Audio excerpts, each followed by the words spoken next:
आलू चॉप पाई मुझे किसी बेसन नहीं जाइए 3 कप बेसन से देदेवी हाफ चामच हल्दी गुंड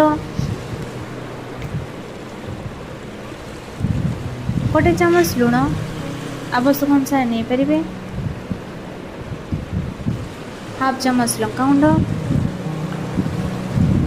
गोटे चामच गरम मसला हाफ चामच जुआणी को गुंड कर नहीं जाइए एवं अल्प अल्प पानी दे बाटरटी को भल भाव प्रस्तुत करने भी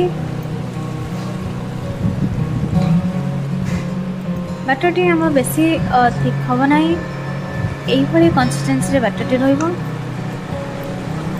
किसी समय बाटरटी को गोलिला एमती किसी समय पर्यंत रखिनवा 4-5 आलू को सीझे नहीं जाइए मसला कंचा लंका मटर छुई पंचफुटण लंका गुंड हलदी लुण किसी काजू को गुंड कर गरम मसला एवं आम गोटे कढ़ी तेल गरम कर देदेवी पंचफुटण काटी रखि कंचा लंका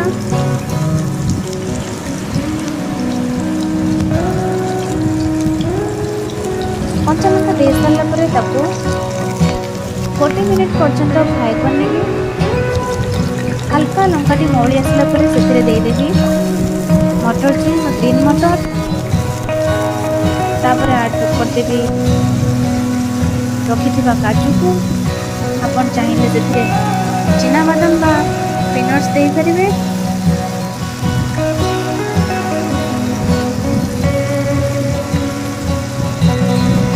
तापर किसी समय पर्यंत 1 ରୁ 2 मिनिट पर्यंत भल भाव फ्राए करने भी गैस को मीडियम फ्लेम रे रखी किसी समय फ्राए हो सारापर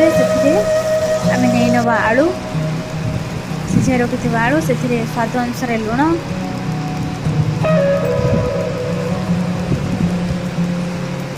गोटे चामच हल्दी गुंड हाफ चामच गरम मसला हाफ चामच लंका गुंड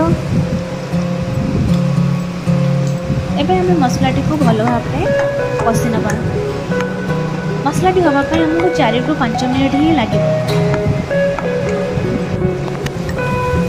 भल भाव देख तो मसलाटी कषि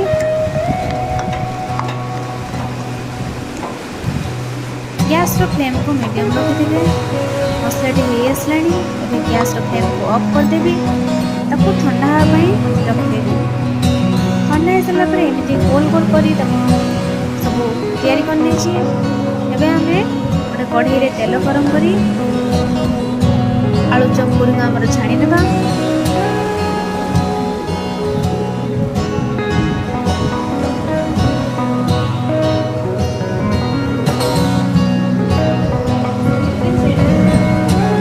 गैस फ्लेम को मीडियम रखिए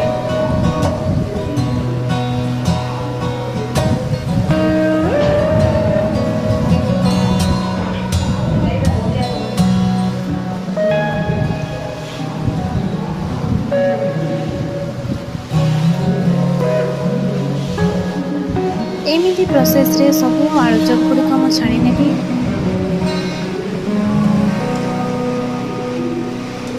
3 ରୁ 4 मिनिट पर्यंत आमको फ्राए करने को टाइम लगे सब आलू चॉप को एमती भाव में छाणी नहीं आपण या टमाटो केचप सहित वर्षा प्रकार मजेदार सहित खाई पारिबे भल लगे लाइक शेयर सब्सक्राइब करी आ घरे रेसिपी ट्राई करेंगे।